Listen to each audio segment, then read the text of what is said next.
Não quero viver para mim mesmo. Eu quero servir e o amar, irmão. Compartilhar e dividir tudo que tenho com você. O meu amor, meu coração, meu lar e até o pão. O amor é maior e em Jesus eu e você somos um. Eu quero ser uma bênção pra você, o aceitando assim como é, pois a vontade de Deus revelada em Jesus é que sejamos um. Eu quero ser uma bênção pra você, em compromisso e dedicação. O amor é dom de Deus, pra sempre vou dizer. Em Jesus eu amo você.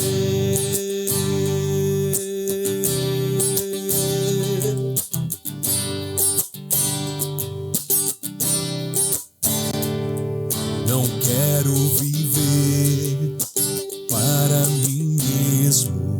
Eu quero servir e o amar, irmão. Compartilhar e dividir tudo que tenho com você.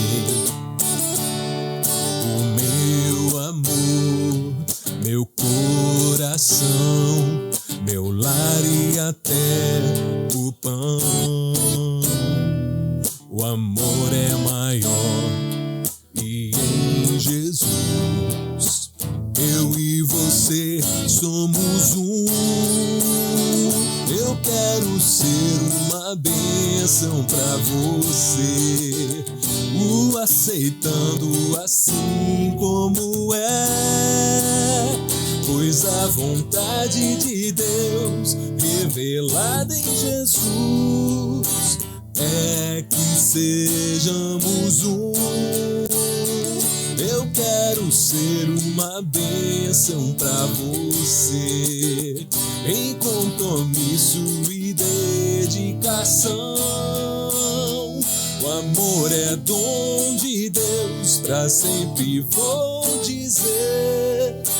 Em Jesus eu amo você. O amor é dom de Deus, pra sempre vou dizer.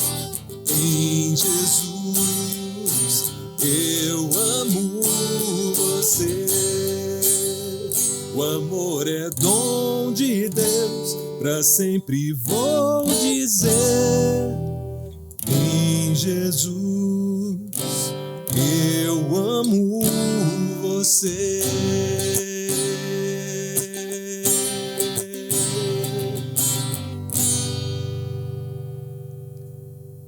Senhor Jesus, te agradecemos por esse tempo juntos. Vem ministrar os nossos corações, nos dirigir essa noite com o teu Espírito Santo. Toca-nos, sopra o teu vento sobre nós e leva-nos a esse lugar de comunhão, de intimidade, de adoração, de reconhecimento. Senhor, nós carecemos do teu mover sobre nós. É o que nós te pedimos no nome de Jesus. Amém. Manifesto presente. Sonho com uma igreja sem paredes e nem portas, onde ninguém seja impedido de entrar e permanecer, muito menos constrangido quando desejar partir. Sonho com uma igreja sem títulos ou ministérios, sem patentes nem hierarquias, onde cada carência seja suprida, cada missão seja acolhida e cada dom e vocação sejam valorizados como necessários. Sonho com uma igreja onde o verdadeiro louvor seja servir a Cristo, especialmente quando ele aparece nu, faminto, sedento, doente e encarcerado. Onde o grande protagonista seja sempre Jesus, ainda que naquela noite suas roupas e seu hálito estejam fedendo um pouco, e seus dentes não sejam os mais brancos, nem se encontrem todos na boca. Sonho com uma igreja de pastoreio mútuo, com espaço para o plural e o contraditório, onde todos sejam encorajados a assumir seus erros, ao invés de ocultá-los sob o denso véu do legalismo. Onde ninguém mais precise parecer perfeito para ser amado, respeitado e ouvido. Sonho com uma igreja que não gaste mais nem um centavo das contribuições de seus trabalhadores fiéis com aluguéis e reformas de prédios que serão usados apenas 1 ou 2 vezes por semana, ainda por cima incomodando os vizinhos. Mas que ao invés disso, ocupe hoje as muitas moradas que Jesus prometeu que prepararia para ela. Sonho com uma igreja que saiba contar os seus dias e assim encarne o Evangelho de modo contextual. Não por mera complacência, mas pelo compromisso com a missão que Deus está fazendo na terra. Sonho com uma igreja que não faça pactos nem trocas de favores com poderosos, que esteja rendida a um único Messias, que não se encante pela voz sedutora do capital, nem se apaixone pelo brilho reluzente do poder. Sonho com uma igreja fiel, plural e acolhedora. Sonho com uma igreja presente. Te convido para sonhar junto comigo. Já dizia o velho profeta, sonho que se sonha junto é realidade. igrejapresente.com. Chegamos no terceiro encontro, né, em que a gente está estudando o manifesto fundante da nossa comunidade, Manifesto Presente. Esse texto foi redigido, eu já falei na semana passada um pouco mais sobre isso, foi redigido bem no início, mais ou menos, né, pelo início das atividades da Igreja Presente, pautado nas nossas aspirações, nos sonhos que a gente tem para essa igreja. E sonho é uma coisa que a gente não é que a gente simplesmente realiza, né? A gente segue realizando, a gente segue trabalhando na direção do sonho, né? Não é uma coisa tão atingível assim, você fala, cheguei, conquistei meu sonho. Quando você falar assim, conquistei meu sonho, a gente deixa de sonhar, né? Então o sonho ele está sempre sendo conquistado e reconquistado e sendo experimentado, né? E é isso que a gente tem vivido. Se você não viu os 2 primeiros encontros que a gente fez, tratando dos 2 primeiros parágrafos, pode acessar o nosso canal no YouTube, né? youtube.com/Igreja Presente. Lá a gente está publicando toda essa série e as séries anteriores também dos nossos encontros. Resumindo, na primeira parte a gente falou sobre a nossa proposta de sermos uma comunidade onde as pessoas podem chegar e partir sem constrangimento. Então, eu entendo que era exatamente assim que Jesus lidava com os seus discípulos. Ele não exigia nada de quem se aproximava, muito menos ele cobrava uma fidelidade daqueles que queriam ir embora. Teve até momento em que Jesus chegou a perguntar aos 12 se eles também não queriam ir embora. Vocês se lembram bem dessa passagem? Em que os discípulos viram, mas para onde que a gente vai? Né? Então eles já estavam tão apaixonados por aquela experiência com Jesus que eles não tinham condição de sair dali. Né? Eles estariam negando sua própria essência, aquilo que eles eram, aquilo que tinha conquistado o coração deles. Semana passada a gente falou sobre o segundo parágrafo, que é a nossa proposta de não ter títulos nem ministérios.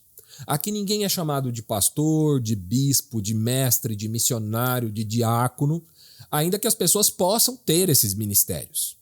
Por exemplo, a Riso é uma professora, ela é uma mestra, ela ama ensinar e ensina muito bem.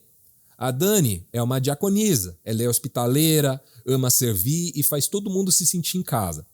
Mas a gente não usa esses nomes como se fossem títulos, porque a gente não entende isso como um símbolo de status, mas sim como um sinal do Espírito Santo distribuindo dons, abençoando nossa comunidade dessa forma.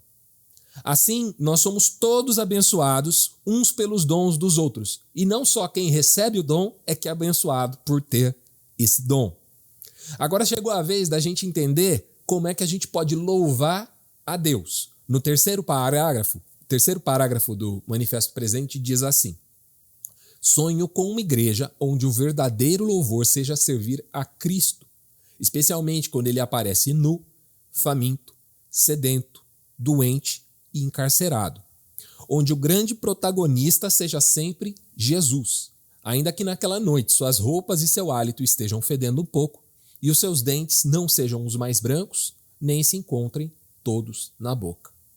Aqui nas nossas reuniões, nós não temos aquele período conhecido na liturgia evangélica, né, como período de louvor, ou louvor e adoração, ou os hinos, né? A gente não tem esse costume aqui. Para quem não conhece o jargão crentez, né, o período de louvor é como a gente chama aquela parte do culto, em que as pessoas cantam juntas músicas, principalmente músicas que elogiam a Deus, né? E que agradecem a Deus, o Pai, o Filho e o Espírito Santo. Existem músicas também que celebram o livramento de Deus. Existem músicas de arrependimento e músicas de consagração também, que se canta nesse momento. Existem também músicas de comunhão, em que a gente canta um para o outro, parecida com essa, por exemplo, que eu cantei no início da reunião, que é uma música do Daniel Souza, Eu Quero Ser Uma Bênção. Esse período não faz parte da nossa reunião aqui por um motivo prático só.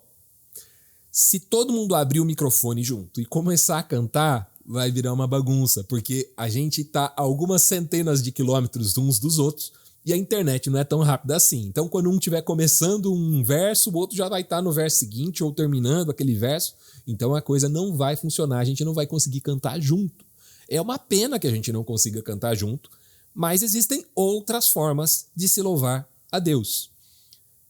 Ao ser questionado sobre os seus discípulos não seguirem os rituais religiosos dos judeus, Jesus citou o profeta Isaías. Lá em Mateus 15, versos 8 e 9, Jesus cita da seguinte forma: esse povo me honra com os lábios, mas o seu coração está longe de mim. Sua adoração é uma farsa, pois ensinam ideias humanas como se fossem mandamentos divinos. É muito bom e é muito importante honrar a Deus com palavras. Mas de que adianta a gente dizer coisas boas e termos práticas incoerentes com aquilo que a gente diz? O nosso comportamento sempre vai falar muito mais alto do que a nossa voz. Eu ouço muita gente dizendo, toda orgulhosa, eu sirvo a Cristo fazem 25 anos, eu sirvo a Deus fazem 50 anos, eu sirvo a Deus fazem 10 anos. Mas o que é que isso significa? O que significa servir a Deus? Geralmente, isso quer dizer que a pessoa se batizou ou fez uma profissão de fé, passou a frequentar um culto pelo menos uma vez por semana. Em alguns casos, ela pode estar envolvida em algum ministério, alguma atividade da igreja, servindo com música, com ensino, com as crianças, com limpeza e manutenção, com segurança, com o que for. Todas essas coisas são muito boas, muito úteis. Mas onde é que está Cristo efetivamente nesse serviço? De que forma ele está sendo beneficiado ou abençoado, para ficar nas palavras do salmista, com esse esforço de serviço que nós fazemos? Cristo precisa dessas atividades?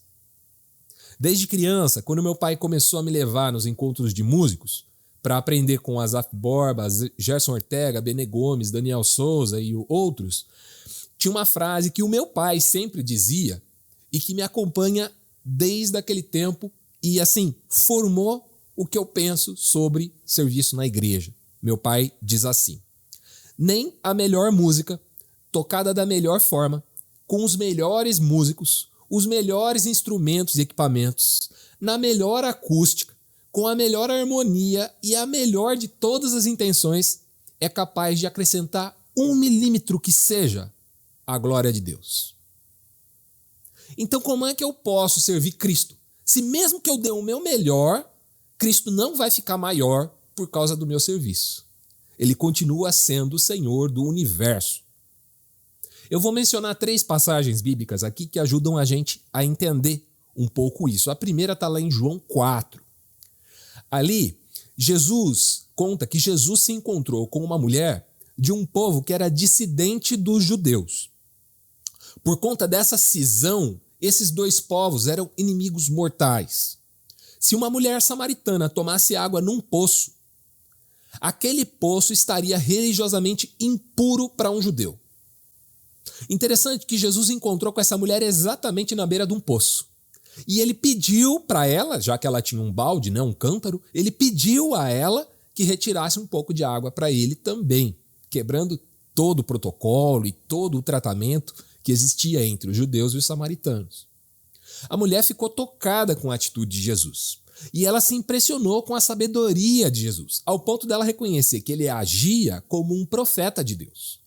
E por isso ela resolveu fazer uma pergunta sobre a questão do louvor.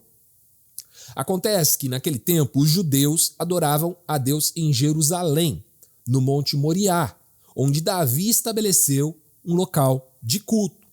Já os samaritanos adoravam num outro templo, que ficava lá na Samaria, no Monte Gerizim, onde Moisés estabeleceu um local de culto. A mulher então pergunta para Jesus qual dos 2 está certo. Os samaritanos que observavam o que Moisés tinha feito, ou os judeus que observavam o que Davi tinha feito.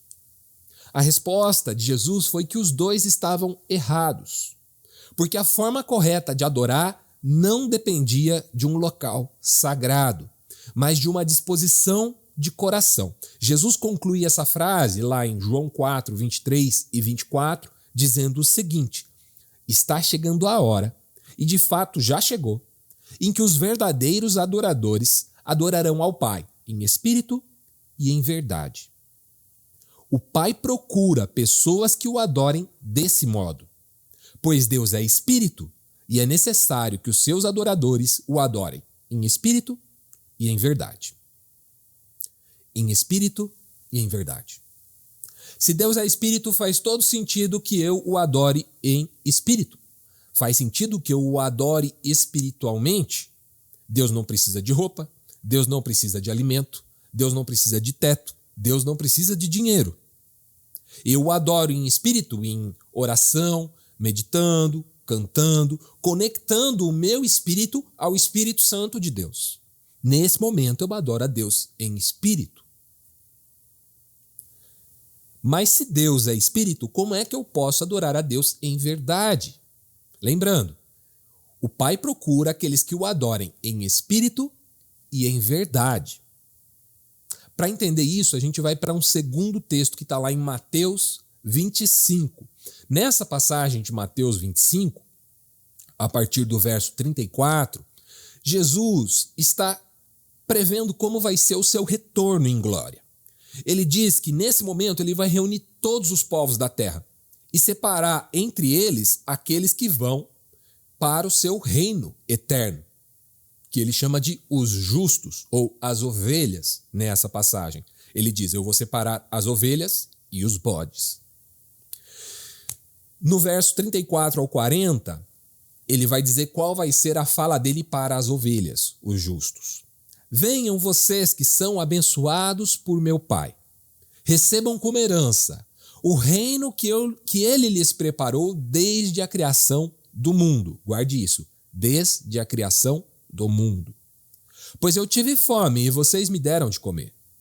Eu tive sede e vocês me deram de beber. Eu era estrangeiro e me convidaram para sua casa. Estava nu e me vestiram. Estava doente e cuidaram de mim. Eu estava na prisão e vocês me visitaram. Então os justos responderão: Senhor, quando foi que te vimos faminto e te demos de comer? Ou sedento e lhe demos de beber? Ou como um estrangeiro e o convidamos para nossa casa? Ou nu e o vestimos? Quando foi que te vimos doente ou na prisão e o visitamos? E o rei dirá: eu lhes digo a verdade, quando fizeram isso ao menor destes meus irmãos, foi a mim que o fizeram. Quando Jesus usa a expressão aqui, o menor destes meus irmãos, ele não estava simplesmente se referindo à estatura. Ele não estava simplesmente se referindo à idade dessas pessoas que tinham sido cuidadas, assistidas, abençoadas pelos justos. Ele estava, sim, se referindo ao status social dessas pessoas. As pessoas que socialmente eram as menos favorecidas. Todas as vezes que vocês fizeram isso, as pessoas menos favorecidas, foi a mim que vocês fizeram. Existe uma forma bastante simples e prática de servirmos a Deus em verdade, ou adorarmos a Deus em verdade. Essa forma é servindo as pessoas que têm qualquer necessidade. Os grupos mencionados por Jesus aqui são os que têm fome, pessoas com sede, pessoas que estão longe de casa, que ele chama de estrangeiros, pessoas que estão com frio, pessoas que estão desabrigadas, sem roupa, pessoas que estão doentes e pessoas que estão encarceradas, pessoas que estão presas. Em nenhum momento Jesus ele entra no mérito se essa pessoa que está com fome, sede, longe de casa, com frio, doente ou encarcerada, fez algo de errado para estar nessa condição. Quando uma pessoa está presa, subentende-se provavelmente que ela cometeu um crime. Ela pode estar presa injustamente, mas subentende-se que ela cometeu um crime. Jesus não entra nesse mérito. Ele não está preocupado com o que foi que levou essa pessoa até aquele lugar. Ele está dizendo que todas essas pessoas com fome, sede, longe de casa, com frio, doentes e encarceradas devem ser alvo de misericórdia dos justos. E cada vez que nós acolhemos, abençoamos essas pessoas, nós estamos fazendo isso a Jesus. É assim que a gente adora a Deus em verdade. E olha, eu não acredito que essa lista é completa, exaustiva, né? Como a gente diz em teologia. Não é uma lista exaustiva. Existe um monte de outros perfis, um monte de outros grupos sociais que carecem de cuidado. E quando a gente cuida desses grupos sociais, a gente está servindo o próprio Jesus. Ainda que esse grupo esteja em pecado, ainda que esse grupo tenha se desviado do evangelho, ainda que esse grupo tenha cometido qualquer tipo de crime, não importa. Todas as vezes que nós servimos a cada uma dessas pessoas, nós estamos abençoando, servindo, cuidando do próprio Jesus. Essa é a característica que conecta todos eles. Pessoas que não têm como retribuir o favor que nós fizemos a elas. Servir a Cristo é servir a quem não tem como retribuir e não vai retribuir. Vocês já devem ter ouvido como um provérbio popular a frase que está na Bíblia: quem dá aos pobres, empresta a Deus. Porque nós não esperamos receber de volta aquilo que nós ofertamos, mas Deus vai nos abençoar. E principalmente vai nos abençoar, como diz esse texto, nos convidando ao seu reino eterno. Porque na sequência, Jesus vai conversar com os bodes, as pessoas que não são justas, e ele vai dizer a eles: eu tive fome, frio, todas essas coisas, e vocês não me acolheram. E vocês sabem para onde esse povo vai.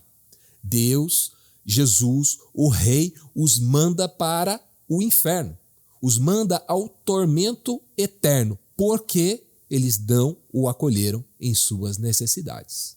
Foi o que Jesus disse. Servir a Cristo é servir a quem não tem como retribuir. Se nós formos, você se lembra que quando aqui, recebam por herança o reino que ele lhes preparou desde a criação do mundo. E eu pedi para você gravar essa expressão, desde a criação do mundo. Se a gente for lá para o princípio de tudo, no primeiro capítulo da Bíblia, a gente tem a figura de Deus edificando para si um templo. O universo foi formado para ser um templo para Deus.